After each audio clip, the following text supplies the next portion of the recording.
Olá pessoal, mais um vídeo aqui pro canal, uma série de vídeos aqui que tá fazendo pro canal. Eu vou gravar mais um vídeo para a gente ir interagindo aí, né, passando esse conteúdo para vocês. Interessante o conteúdo, falando do Enneagrama e da questão da liderança, a associação dessa ferramenta junto com o processo de liderança. Então, mais um vídeo aqui pro canal. Sou Carlos Cruz, mentor e treinador em Enneagrama, sou terapeuta, trabalho na área com terapia. Sou facilitador de constelação familiar, mas o trabalho aqui do canal é voltado ao Enneagrama.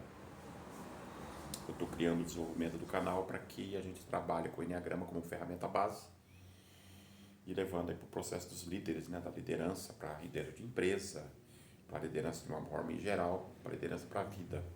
Essa é a ideia do canal. Então, mais um conteúdo aqui. Deixa eu acender a luz aqui, dar um pouquinho mais de brilho aqui na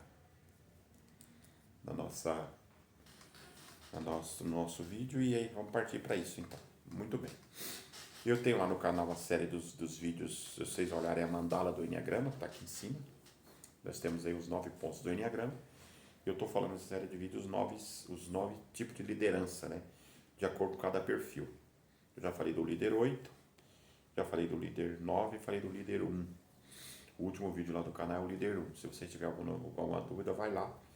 Dê uma assistida lá nos vídeos, são vídeos curtos, são vídeos muito longos, você entender, cada um traz as características próprias deles, né, dentro do Enneagrama. São os 9 pontos, os 9 perfis, com forças e com dificuldades de cada um.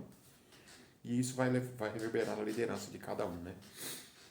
Lembrando que a liderança do 8, 9, 1 é uma liderança mais de fazer, né, de ação, né. Essa liderança agora 2, 3 e 4 é uma outra tríade, é a tríade dos emocionais, que vai ter um outro tipo de liderança. Se lá em cima era resolução de problemas, o fazer ou colocar a mão na massa, mesmo os intuitivos, aqui é mais emoção, né? Mais compaixão, mais conversa, uma conversa mais mansa, né? Uma comunicação mais mansa, mais tranquila, né? Vamos assim dizer. Lá em cima não, lá em cima é uma comunicação mais forte, mais agressiva, né? Em alguns pontos, determinada situação de nível de consciência que cada um tá. Então são diferenças bem gritantes, tá? A liderança 891 é uma liderança de ação, como já de fazer, e a liderança 2, 3 e 4, que são os tríades dos emocionais, aqui já é um pouco mais na conversa, um pouco mais maleável, um pouco mais de flexibilidade. Então essas são as características das energias, né? A energia lá de cima é energia de corpo, né? Corpo. Aqui agora vamos trabalhar na questão de coração, de sentimento. E depois, quando chegar no 5, no 6, no 7, nós vamos ter aí uma questão mais voltada à cabeça, né? Mais à mente. Então, funciona assim, o Enneagrama funciona assim. Vocês percebam que eu estou passando conteúdo para vocês, mas também já estou dando todo um trabalho voltado ao Enneagrama. É uma associação, já estou de caso pensado, né? Eu entrego o conteúdo da liderança, voltado à liderança, mas sempre com a base do Enneagrama. Então, dito isso, então a gente vai agora para o líder 2, né? Como que ele funciona. As forças do líder 2, né? O que ele tem de mais forte e as dificuldades dele na questão da liderança, né? Lembrando que nós temos alguns pontos de liderança nata, né? Já falei que o 8 é um líder nato, isso talvez seja o maior líder do Enneagrama, mas dentro do seu processo de consciência ele passa do ponto, né? Pela sua função, pelo seu perfil, pelo seu funcionamento, e assim todos eles. O 1 também tem uma liderança até bem razoável. O 3, se ele tiver na questão da motivação dele, é um grande líder, né? Um líder fortíssimo, 3. Enfim, eu vejo esses 3 pontos aí como uma liderança maior, mas todos podem ser líder, tá? Não tem... Aqui nós não falamos em pior ou melhor, o Enneagrama não fala nada disso. O Enneagrama fala que você tem uma personalidade, você tem uma essência, você tem suas forças, suas energias, suas fraquezas, suas virtudes, né? Como todo mundo tem, e cada um tem que trabalhar nessa questão a partir do momento que você se conhece dentro do Enneagrama. Por isso que é uma ferramenta importantíssima. Talvez a ferramenta de perfil mais importante do universo, né, do nosso planeta Terra, seja o Enneagrama. Talvez, né? Eu não vejo uma outra ferramenta com tanta força, com tanta energia de resolução, né, de diagnosticar e mostrar um caminho de crescimento, caminho de desenvolvimento do ser humano. Então, o 2, ele tem por característica o amor, né? Ele é muito maleável, ele é o ajudante, né, do Enneagrama, a gente fala que ele é o ajudante. Em alguns casos, ele até adula as pessoas. Por quê? Porque na percepção da criança, né, sempre voltado à criança, né, onde se formou a personalidade, papai e mamãe só dava valor para ele se ele fosse aquela pessoa amável, né? Então ele se tornou aquela pessoa que vai pro resto da vida vai ajudar as pessoas. Você conhece pessoas que ajudam, que às vezes está na empresa, faz tudo pelos outros, não faz nada por ele. Às vezes a pessoa está com uma dor de cabeça, já vai lá, já pega um remédio, já tem na bolsa, ele já dá, se a pessoa pedir. É o ajudante, é um coração, é um amor em essência, é um amor assim, incondicional, né? Ele quis isso, ele buscou essa questão do amor incondicional. Sempre voltado à figura de pai e mãe, né? Sempre lembrando bem disso. Então ele se formou a personalidade 2 e o resto da vida dele vai ajudar as pessoas, é um ajudante. Então ele vai fazer muito pelos outros. Ele deixa, às vezes deixa tarefas dele sem fazer para fazer pelos outros.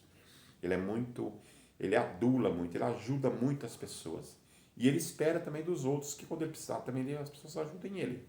Aí que está uma grande dificuldade do 2, né? Talvez seja uma dificuldade dele. É que ele não tem essa compreensão que tem outras energias, outros tipos, outros pontos dentro do Enneagrama, né? Dentro dos 9 perfis humanos tem sobre o universo, sobre a Terra, né? E que ninguém é igual a ele. Tem até pessoas 2 igual a ele, mas está dentro da energia dele. Então ele espera que os outros também, quando ele precisar, às vezes ele espera que quando ele nem precisar, as pessoas já saber que ele precisa de ajuda. Então, tanto é que a dificuldade dele, né, é a questão do orgulho, né? Ele não pede ajuda. Ele não tem a humildade, né? Se a dificuldade dele é o orgulho, a grande força dele seria você ter a humildade de pedir, né?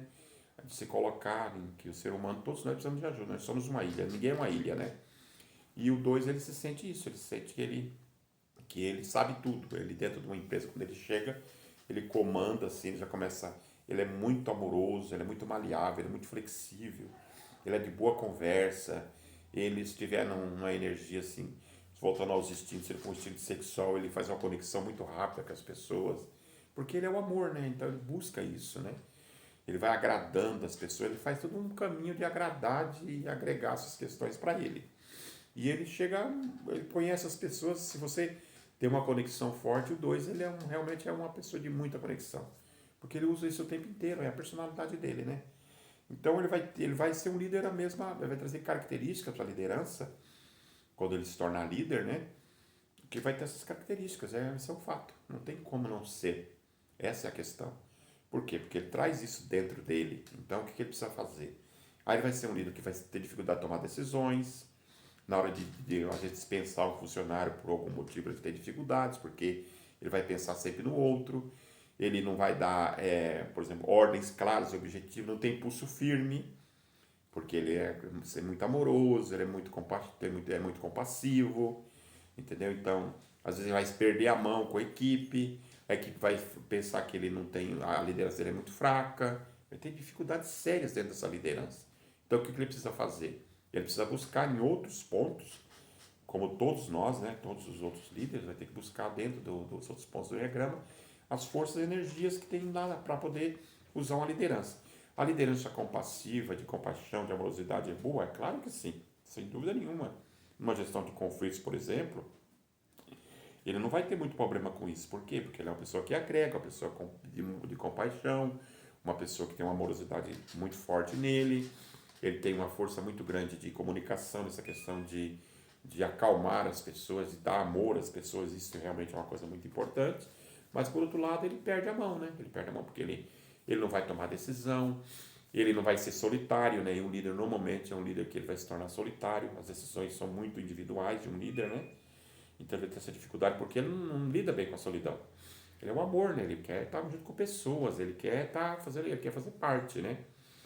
Então ele é muito próprio disso, a própria energia dele já traz isso. Então ele tem essa dificuldade. Então ele, às vezes, quando tem que tomar uma decisão muito drástica, ele não vai tomar essa decisão. Ele não vai tomar por quê? Porque ele vai pensar no amor, vai pensar nas pessoas, ele vai pensar o que ele vai agregar, o que ele vai trazer de ruim para aquelas pessoas, né? Ele não vai agregar nada para aquelas pessoas. Então ele vai ter essa dificuldade. Mas essa liderança tem que ser muito, muito bem trabalhada. Tem que pegar o que ele já tem de melhor nele, né? Dentro do processo dele e levar, buscar em outros pontos, para ir no 8, por exemplo, que é uma flecha dele. Se vocês perceberem, na mandala ele tem uma flecha 8, né? É a energia oposta dele. Ele tem que buscar pulso firme, ele tem que buscar assertividade, ele tem que buscar um pouco mais de firmeza naquilo que ele faz, naquilo que ele se coloca. Ele tem que se colocar o peito na frente, porque ele tem que ser forte, né? Coisa que no 2 ele não é. Ele é muito amoroso, é muito mole, é muito maleável, né? Tem essa coisa de, não, aqui é amorosidade e a empresa, dentro do mundo corporativo, ou mesmo na vida, a vida não é assim, né? É a necessidade de ter essas qualidades, com certeza, sem dúvida nenhuma, mas também a necessidade de ter outras qualidades, né? Outras virtudes, então ele tem que buscar muito isso nos outros pontos. Então esse é o líder 2, ele vai ter dificuldade muito grande em quando, por exemplo, no sentido de ter um corte dentro da empresa, por exemplo, né? Tem que apontar pessoas para poder ser mandado embora, por exemplo, em corrigir caminhos, em corrigir rotas, porque ele perde a mão muito fácil, né? Se ele for muito adulado, se ele for se ele sentir meio bajulado dentro na questão do amor, ele praticamente vai esquecer tudo isso, ele vai cuidar só de pessoas. Ele não vai cuidar de processo, né? Não vai cuidar de movimento, não vai cuidar de produção, ele vai cuidar de pessoas. Ah, eu hoje não estou muito bem, que não sei o que e tal. A pessoa fala, então tudo bem e tal. Porque a energia dele é essa. Então o que falta no 2 realmente é pulso, né? Tem que ter firmeza, concretização, né? De questão de movimento forte, de força. Falta força no 2, entendeu? Se sobra amorosidade, sobra compaixão, sobra acolhimento, né? Isso nele é próprio dele, isso é muito bom, né? Obviamente que isso é muito bom, mas falta a questão da firmeza. Se você pegar o líder 8 e trazer ele para o 2, você vai ter o melhor dos mundos. Se você pegar o líder 2 e ir para o 8, em alguns pontos, em algumas coisas, né? Fazer essas trocas, você vai ter o melhor dos mundos, né? Você vai ter um líder amoroso, compassivo, uma pessoa que agrega muito bem a equipe, que lida muito bem com as questões emocionais das pessoas e vai buscar firmeza, força, energia, em alguns pontos, a agressividade de movimento, né, do 8. Então isso é muito importante mesmo. Então é só um dos pontos que pode se colocar. Ele não vai cuidar muito dessa questão de movimentos de excelência, né, de um trabalho perfeito. Ele pode ir lá no 1 e buscar isso, entendeu? Ele pode ir no 3 e buscar a questão de montar um time de movimento forte para poder vender, por na questão de vendas, de bater metas, né? E um vencedor, né? Ele pode buscar no 3.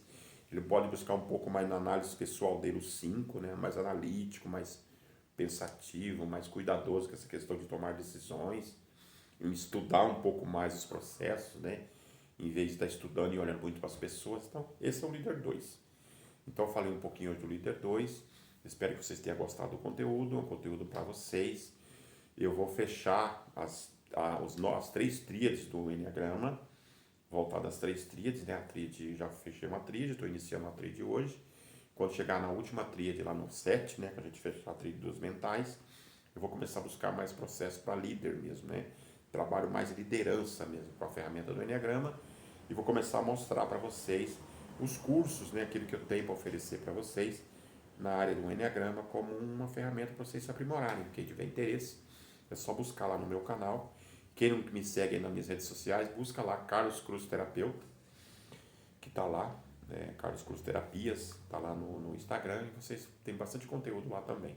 Espero que vocês tenham gostado do conteúdo, me sigam, se inscrevam, dê um like, compartilhem o vídeo, que esse é para poder que o canal cresça cada vez mais e cada dia mais eu trago conteúdos novos para vocês. Ative o sininho de lá de notificação para que a hora que chegar vídeos novos para vocês já apareça lá para vocês, tá bom? Então até o próximo vídeo.